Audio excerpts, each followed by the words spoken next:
Scott Hansen here from NFL Red Zone. I hope you're checking out 1 hour of 5 Yard Rush, one of the best podcasts on NFL football in the UK.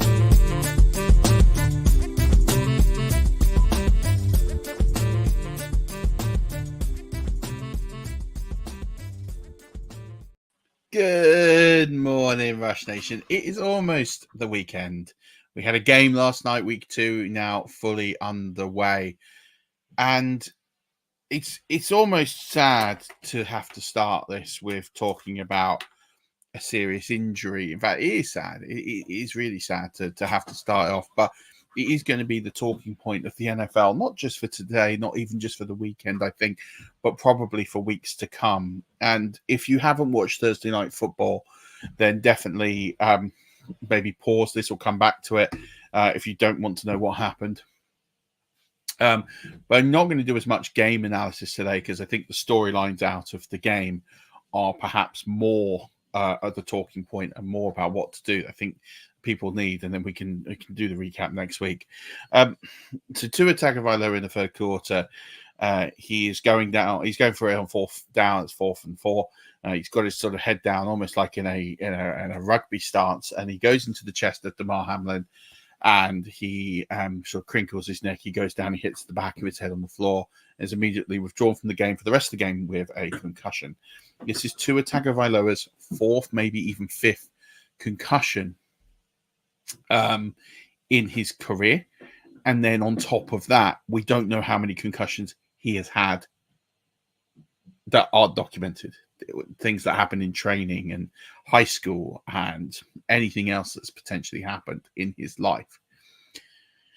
And I think we're at this stage now where there's some people probably questioning how can you talk about, or why is there lots of talk about retirement? And obviously we can't ignore the CTE angle. We can't ignore what has happened in the NFL over the last 10, 15, 20 years and the aspects of CTE.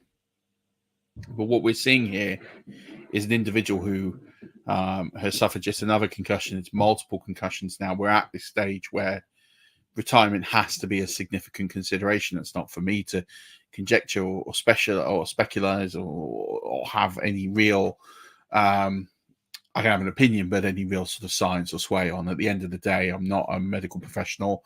I'm not someone who's played the game of football, and I'm not somebody who gets paid an exorbitant amount of money to do that or anything like it. So I can't really talk about it in a great deal of confidence or authority. However, we're talking about a young man's life, and brain injuries cannot be ignored, nor can you have, you can't, it's not like your shoulder, your arm, and you can get artificial elements like your hip, where you can get surgeries done to, rectify the damaged pieces. Not that I think you should ever get to that stage, but should you make a conscious decision, I want to keep playing, and if it costs me my knee, that's fine, I'll get an artificial knee. That's an option. You can't do that with your brain. Your brain is that's all you've got. You get one. You can't have surgery to bring another brain in and fusion it. It's not there. And so with all of these concussions, and I'm not going to sit here and regurgitate what medical professionals like. Go and listen to Jesse Morse this morning and listen to how severe this concussion could be and how close he was to potentially going unconscious. And I'm really conscious of trying not to report on things I'm not on authority on. Go and listen to someone like Jesse Morse. I think he's brilliant. I watch a lot of his videos and subscribe to his videos. He's someone I've gotten to know quite well over the last couple of months, and drafting with him and exchanging messages with. And I'm very grateful for that. And I haven't asked him about this before anybody asks. I haven't, and I won't. But at the same time, we've had injury experts on this show many, many years ago, and we talked about the importance of reporting injuries and understanding them. And ultimately, the bottom line is all that is almost secondary to what is going on right now with Tua Tagovailoa. The conversation is really, he has earned a significant amount of money, more money than he will need in his lifetime to set himself and his family up for the rest of his life. And as much as I know he will want to play, and as much as I know that there'll be an inner burning desire to play, given his age and his competitiveness and the nature of who he is. Is that necessarily in his best interests? And I really hope that this time out, he has a real think and sit down with his family and makes the decision that is right for him and for them and for everybody, because this isn't just something that should just be ignored. This shouldn't be something that is just written off and gone, okay, well, it's a concussion. It's not just a concussion. It's a concussion on top of a concussion on top of a concussion on top of a concussion on top of a concussion. If this was his first concussion, this conversation would be very different. It would be, how long is he going to be out for? What's going to happen? But actually, there's a human being here who has had a significant amount of concussions, and how many more concussions can he take? And I've seen some pretty wide array of comments, and I try and stay off social media when something like this happens.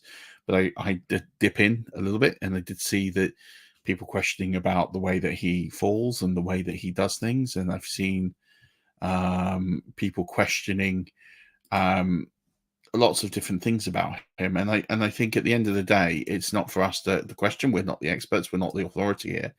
The time now is to fully give him the time to make a decision that he needs to make, and retirement should be under serious consideration. It really should.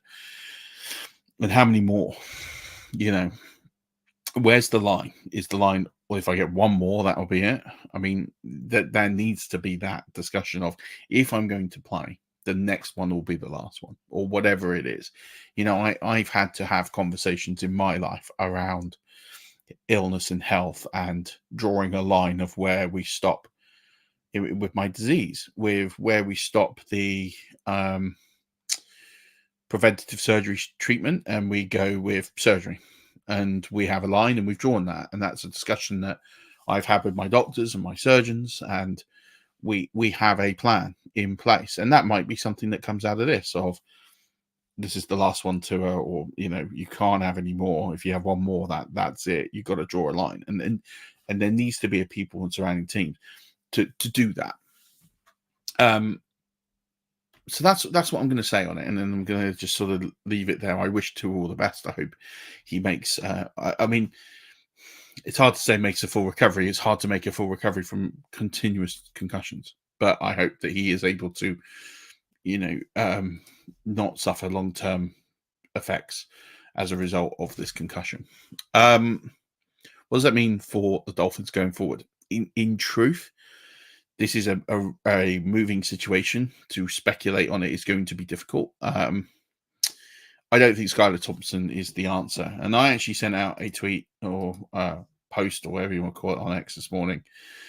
The state that this is the business case for the for NFL Europe and for a feeder league into the NFL. So 30 years ago, we had NFL Europe, and you used to have a bunch of backups who used to come into European teams in the off season and used to compete all over Europe. And it was a competitive league with people wanting to win. It resulted in a World Bowl and all those sorts of things. And it was a phenomenal thing that probably was not taken full advantage of at its time, given the reticence to American football. NFL now is what we would call it, and that was the NFL then. But trying to stay with the vernacular of the time. We're now in a state where, if that was to happen, it would be eaten up. We are in a place in Europe that if you were to bring a feeder league, it would fill out. It would sell as a concept. It would make money as a concept. It would certainly wipe its feet.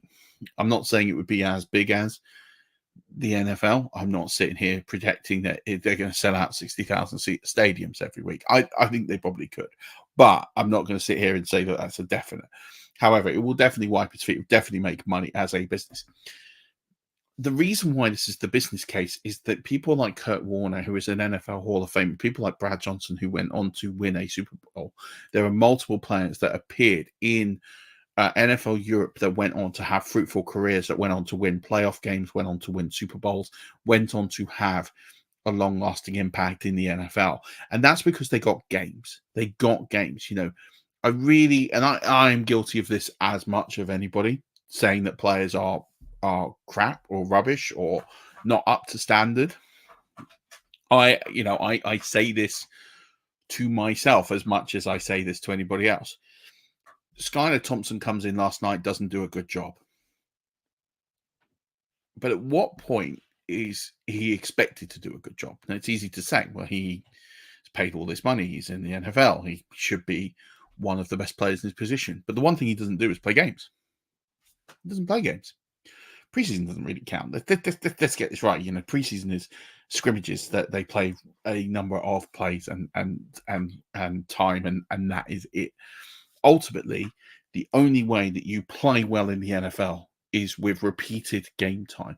It's why someone like Joe Flacco can come off a couch and ball out compared to a lot of these other backups, because the bottom line is he has experience. He has played 100 or over 100 games in the NFL. I don't know, probably close to 200 games in the NFL for Joe Flacco. Ryan Tannehill is sitting out there now in exactly the same situation. These guys have game experience. They have a lot of game experience. And guys like Skylar Thompson, like Trey Lance, like all these backups around the league, Tommy DeVito last season, that don't have this experience, and they're not going to get it. How do you get that experience? College is not the experience. College is preparation. But the only reason these players like Kurt Warner, like Brad Johnson, they play games. They play games every year, meaningful games every single year. And this is the argument now, that the quarterback situation in the NFL is full of all these young quarterbacks who don't have experience. And it's why someone like Josh Dobbs, who had some experience at least, has this ability to come in and do things. Now, occasionally, there is going to be someone who usurps that trend, who is going to come in and just ball out. Mike White, and Mike White might be the solution to the Dolphins. He was with the Dolphins. He was cut. He's on the Bills practice squad. He might be the guy that they bring in to play. There's talk of Ryan Tannehill. Ryan Tannehill's an easy one because of the experience. Ryan Tannehill doesn't fit the scheme the way that he would fit like Green Bay's scheme. But you've got Malik Willis, who's thrown 67 career passes and 0 career touchdowns in the NFL. He is going to be lining up this weekend. These players need games. They need games to get good. That's how it works. Malik Willis is going to get a handful of games, but a handful of games doesn't do it. If you had this NFL feeder league, this NFL Europe, if you don't want to do it in Europe, you do it in the US. And there's talks they're trying to make the XFL that, but with different rules and different, and these people aren't part of the organizations. What was different is that these players were part of NFL organizations, and they were on a long roster, and then they were sent to go and play in NFL Europe. And they were done, and that was done so they could basically compete for their roster spot, but they would get games and practice in the schemes. And yes, it's different coaches and it's different teams, but the same way that they were affiliated to a franchise, more often than not, they did have free agents in NFL Europe, but they did have, these players were on NFL teams. So there was an investment from the team in these players to go and do that. And that is the disconnect that you're going to have with the XFL. Is in the XFL, the best players might usurp into the league, but there is no consistent communication until that happens. And so there is no development plan. There is no, we want you to go and work on this. There's no plan for, and we're in a situation now where you could have, I'm trying to think of a good example here of someone who, Trey Lance is probably the best example here. You got Trey Lance, who is not, he's played some games in the NFL, but hasn't really had a chance. And he hasn't really, with all the injuries. The Dallas Cowboys could go to Trey Lance and say, hey, we're going to send you to the NFL Europe. These are the things that you need to work on. These are these passing concepts to be good in our scheme. And these are the things that we want you to work on these jobs. Take this plan to your coach, and we'll check in and we'll work with the coaching staff and send some facilities and some money or whatever it is. And then Trey Lance can get schemed and put up in and they'll probably even run some of the plays that the Cowboys will want them to run. At least there'll be an element of that. And that kind of just feels like it's massively missing. It needs to happen. Because it's easy to say, like, Skylar Thompson's not the guy, and I don't think he's the guy. But why is he not the guy? Because he doesn't play. He doesn't get any games. Can't get 2 games here, 2 games there, 2 games here, 2 games there, and expect him to be great. You can't. That can't happen. Got to have a period where he is playing consistently, and at least if you think about when you could structure this type of idea, and I've gone well off tangent. I'm so sorry. You could start this in like March or April, and you could have it run to the summer, and just in time for camp. If these guys are going to be backups, they're going to have time in the regular season to potentially recover, but they're also going to be season fresh. They're going to get paid. They're going to earn more money. We're not talking about guys who are on hundreds of millions of dollars or tens of millions of dollars. You're not sending Tyreek Hill to NFL Europe. You're sending fringe guys, but you're employing more people. You're giving them more money. You're giving them an opportunity to earn benefits and health benefits and all these elements that are crucial to players to try and get 4 years on an NFL roster. I just think it makes too much sense. I've thought this makes too much sense for 20 years. And I don't understand how it's not happened. And I keep talking about it, and I've talked about it on this channel loads of times. Anyway, bottom line is, this is the business case of enough's enough with the injuries to key positions and key skill players. We need to have a ready-made set of replacements, and they need to get games. And that's what needs to happen. Fingers crossed that starts to happen and those conversations start to be taken seriously. Let's move on to, and I'll finish up Thursday Night Football. The Bills win the football game. James Cook looks great. There's going to be some concern here about Josh Allen. Not many fantasy points, and his fantasy points were propped up with his rushing touchdowns last week. But it's not that far different in terms of the passing numbers, down a little bit. But they were also chasing game. They were in a game. They were in control. This one, they could really just push back and just let the game be run out. The problem is this. There isn't, when you make significant changes to your wide receiver room, it takes a significant amount of time to get up to speed. And Josh Allen does not have an alpha receiver. Keon Coleman is not an alpha receiver. He could get there in time, but he's not an alpha receiver. Khalil Shakir is probably his alpha receiver, but let's be honest, he's a slot guy. Curtis Samuel, not an alpha receiver. He doesn't have an alpha receiver. Then you have this Dalton Kincaid, Dawson Knox situation. I talked about in this offseason a number of times, a number of different places, that I did not believe that a single receiver was going to usurp from the pack for a while. And it was going to be very flat. Now, I didn't expect the passing yards to be as low as they were last night or even as low as they were last week. That's a slight concern, but it's no different to how I saw this situation, really, other than the volume of yards. But everyone is kind of getting a piece. Like if I pull up let's pull up the stat lines here from last night, and we look at the receiving core, and it is a case of Khalil Shakir, 5 for 54. Ty Johnson, 1 for 33. Dalton Kincaid, 4 for 33 or 4 targets. James Cook, 1 for 17 and a touchdown. Curtis Samuel, 2 targets, 1 for 3. Mac Hollins got a target. Valdez Scantling got a target. Keon Coleman got a target with no catches. Ray Davis got 1 for -1. Now, Josh Allen only threw 19 passes. That was not expected. But even if you extrapolate that out, another, say, 10, and you split that between 6 or 7 people, no one's getting a big piece, Khalil Shakir leads the way with 5 targets. Dalton Kincaid leads second with 4 targets. But none of them have a significant target share. On those numbers, Khalil Shakir is the only one over 20%. And it's very similar to that story in week 1. And it's taking time to build that offense, and it's going to take time. It's why Dalton Kincaid was lower down in my rankings this week than the consensus, because I don't see a pathway to Dalton Kincaid being a top 5 receiver. Everyone's like, in the absence of all these receivers, Dalton Kincaid must be the guy. No, because the end goal is to improve the organization, to win football games, and to upskill these receivers. So it is going to be a case of giving the guys targets that are open and giving the team is going to be split out until people start to get to the top of the game and start to separate. And that is why it's being shared about, as well as also coaching concepts and things like that. Ultimately, this is going to be the picture of the Buffalo Bills for a while. Now, this is also a cap situation because of what has happened with Tua. When Tua goes out of the game, I can't remember the exact score, but it was pretty much done. It was like 20. I think it was 24-10. I'm pretty sure it was either 21-10 or 24-10. In fact, I think it might have even been 17-7. I'm sorry, it was 7 because Sanders got one late in this. No, it was 24-10. It was 24-10 and a half.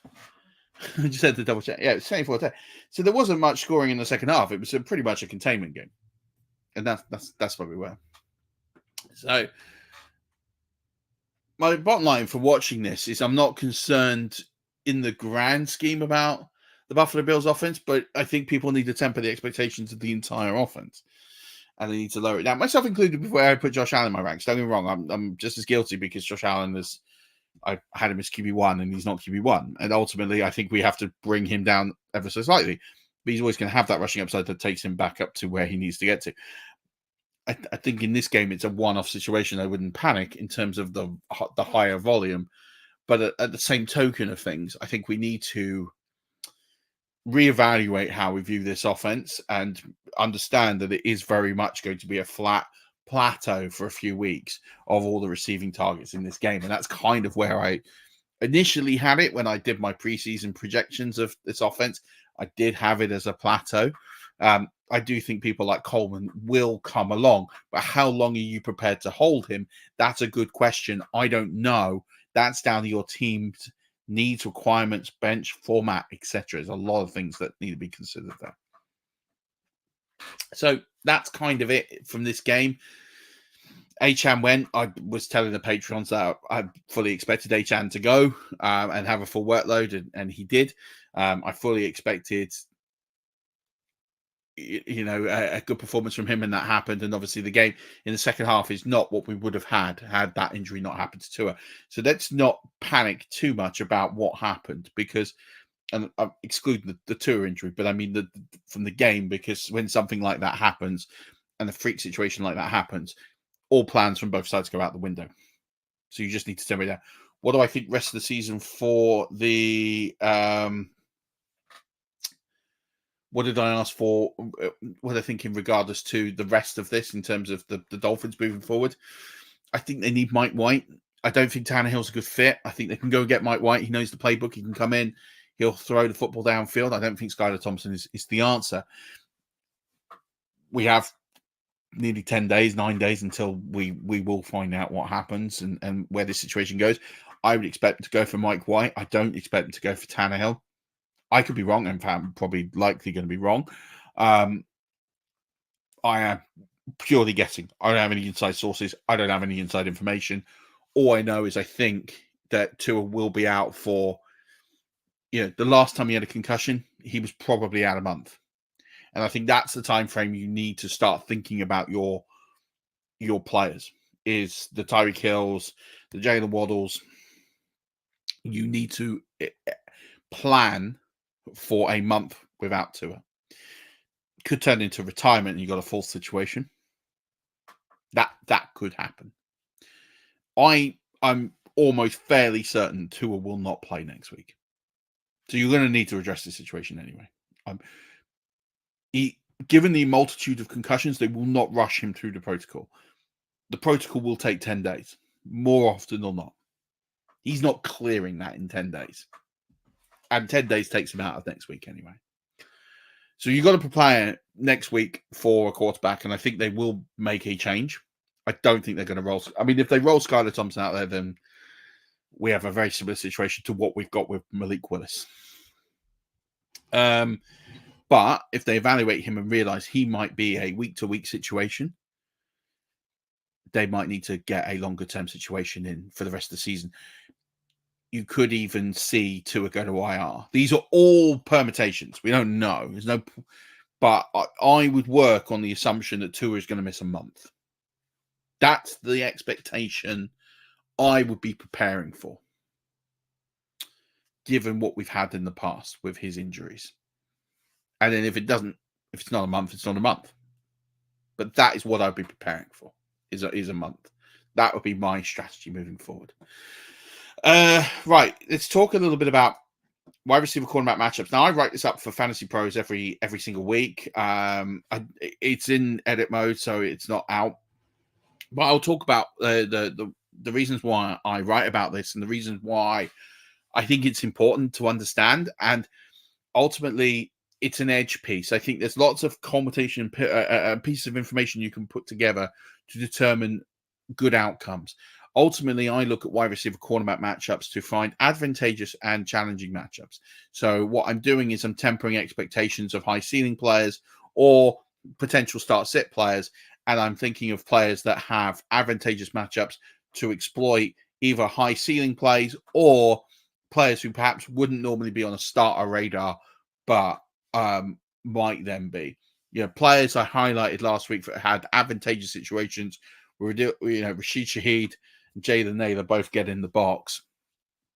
And then players I had on the other side to temper expectations on, that worked out pretty well as well. Deontay Johnson was someone that says you shouldn't start in any fantasy football format last week, as an example. And part of that is on the quarterback play, but part of it was also the coverage he got made it very, very difficult. So I'm just going to rattle through a few matchups where I think there's advantageous matchups. Michael Pittman against Jair Alexander. Look, I think bottom line is we don't expect Green Bay to be great on offense this week. The Colts are going to have extra possessions. Now, I actually think Alec Pierce also has a really good matchup this week. I think you could throw him into a lineup. But the reason that I'm a little skeptical on that is I think if the Colts have control of this game, like I would expect them to, and be a high point favorite, I don't think they'll need to throw the deep ball as much. It just brings risk into a game that doesn't need it. So I think they'll go with their safe pair of hands. I think they'll go with Pittman. He had 8 targets last week. I expect him to have a similar volume again next week, or this week, maybe even more. And he has got a matchup he can exploit in Jair Alexander. So that is one. And it's not a slate on any of these cornerbacks, by the way, because Jair Alexander is a pretty decent cornerback. But the two things that will go against him, one is I don't think he's going to get the rest he'll normally get in a game because I don't think the offense is going to stay on the field as much as it should do. And then the second thing is he's up against a really, really good wide receiver and one that will exploit his weaknesses. And that will happen. I totally believe that. Another one is Josh Palmer. If he's fit, and he is questionable right now, he's up against Mike Jackson of Carolina. And again, the Carolina cornerbacks are just they're not great. As a room, probably the worst room in the NFL, or certainly up there. And Palmer's matchup in particular is really interesting. Now, he's questionable, but I do think that Harbaugh's going to come into this and go, right, we've proven we can run the football, but you're not going to go very far just running the football in the NFL. You need to pass it. I think there were some restrictions on Justin Herbert. Everyone kept saying he's 100% go. He looks 100%, and that's absolutely fine. But the one thing he didn't have was a preseason or he didn't have all of the camp reps that he would have had. So he was a little empty in the tank. And I think they'll want to stretch him a little bit this week and say, right, we want you to throw a little bit more than you did last week. It's a good matchup. It's minimal risk to do so. And I think you'll see Ladd McConkey get more targets. I think you'll see Josh Palmer benefit and get more targets. You might even see Quentin Johnston, who has a good matchup as well, get more targets as a result. And I really like Rashee Rice up against Mike Hilton. And normally Mike Hilton is one of the best sort of great slot corners in the NFL, and he doesn't concede many fantasy points per route run against him. But Rashee Rice was so dominant last week, and Mike Hilton in his age 30 season, there's a lot of tread on those tires. He can get beaten by pace. It's the one element that if you run at him fast enough and hard enough, you can get some success. He had Rice had a 32% target share last week. I don't necessarily think it's going to be quite that high, but I think it will be north than 25%. And I think he will exploit his matchup. I think for me, Rice is a top 6 wide receiver, as I said yesterday in this. Other notable matchups for me, Brandon Ayuk against Shaquille Griffin, I think is a great matchup. Amon-Ra St. Brown against the rookie Tyke Smith, I think is a really good matchup. I think Amon-Ra St. Brown could dominate this weekend. Deebo Samuel against Stephon Gilmore. Again, he's recently signed. How up to speed he is, I think Deebo can really exploit that. I have Deebo as my wide receiver 2 this week. Lad McConkey, as I mentioned, against Troy Hill. Troy Hill got destroyed by Rashid Shaheed last week. I think the same thing can happen again. Demarcus Robinson, fresh off the waiver wire ads from this week against Starling Thomas. I think it's a really good matchup for him to exploit as well. Don't be too surprised if he pops off. He should be one in all your starting lineups this week. Some of the challenging ones, Calvin Ridley against Sauce Gardner. I mean, we all know about Sauce Gardner and how effective and how dominant he is. And then you put on the back of that Will Levis' second half performance in particular against the Chicago Bears. And that's just one I probably want to stay well away from. So just be really careful with that one. Jacoby Myers against Marlon Humphrey. Again, Marlon Humphrey is one of the best corners in the NFL. He actually allows the least amount of he's targeted the least amount on players who run routes against him in the league. It's under 9%. It's quite extraordinary how little he is targeted. It's 8.6% is what he is targeted against, which is just low. The average is like 15. So it is really, really low, that volume. And so typically you would have Jacoby Myers as this PPR sort of safe floor. I just don't think that's going to happen this week, and that's why I'm staying away from it. Because if he doesn't get targeted against all that much, Marlon Humphrey, then I don't expect the train to be bucked and Jacoby Myers to get 8 targets. And that is kind of what he needs to be fantasy relevant. He needs that sort of 8 or 9 target region and a break one potentially, or just get a decent couple of gains in there. And I just don't see them throwing the ball that way that much. You strip him back to 3 or 4 targets, he's unstartable. And I think he's going to be somewhere between there. So I'm just a little bit concerned. Well, more than a little bit concerned. I'm not starting unless absolutely desperate. And then Jamar Chase is the last one. He's up against Trent McDuffie. Now, I don't think Chase was awful last week. I don't think he was exceptional. I think he is lacking game sharpness. And that probably makes a lot of sense. He's not played. Ultimately, he didn't participate in camp, didn't participate in the preseason. He didn't look completely sharp, and that is, I think, a big piece of this. And then he's up against Trent McDuffie, who is a great corner who makes plays and is very physical, and he's hard to beat. I'm not saying Chase is not a top 12 wide receiver this week, but I don't think he's a top 5 receiver. I think he's a lot closer to 12 than he is to 5. And I think you need to temper the expectations. If you're sitting there thinking, well, Jamar Chase is my top 5 receiver this week, he is my upside, and he's going to get me the points I need. Why I mention it is that you need to temper the expectation of you're losing your upside, I think, in this matchup. And I think you're looking at someone who is a top 10, sure, right at the bottom of that, to 12, which means I think you're taking off about 6 or 7 points. Where do those 6 or 7 points come from? You need then an upside player. So going safe the rest of the roster, thinking in the rest of your lineup, thinking you've got Chase, who's going to be your superstar, bring Chase down a bit. Where is your upside going to come from? That's the question you need to have answered in your lineups. That's why I highlight it. It's not that I'm saying that Chase is a bust. You need to sit him down. I still think he squeaks into the top 12, but I think he's a lot closer to 12 than 5. And you drafted him, don't forget, to be your 1, and you drafted him expecting him to be 2 or 3 overall in wide receiver scoring. And I just don't see that for him this week. Other challenging matchups to get out of here. DK Metcalf against Christian Gonzalez. Garrett Wilson against L'Jarius Sneed. AJ Brown against AJ Terrell. Devontae Adams again in that Baltimore matchup against Brandon Stevens. I'm just pretty much all out on Raiders this week. And Brandon Cooks, who I've probably been a little bit over bullish in my ranks because I really think the volume's there with CeeDee Lamb being out. But he is up against Marshawn Lattimore. So just be a little bit prepared. Like, I've probably gone over bold, but I put it in there because there is a world where Marshawn Lattimore, who is a great corner, as much as I don't like to admit that, can dominate. So that's going to do it for today and for the weekend. I'm going to drop something on the Patreon channel. If you haven't joined the Patreon, do join us at www.patreon.com/5yardrush. And don't forget the FFCC signups are open. Please do join us for next year. But don't forget, Rush Nation, that is it. Good luck in week 2. Land a load of W's, and we will see you next week. but keep rushing.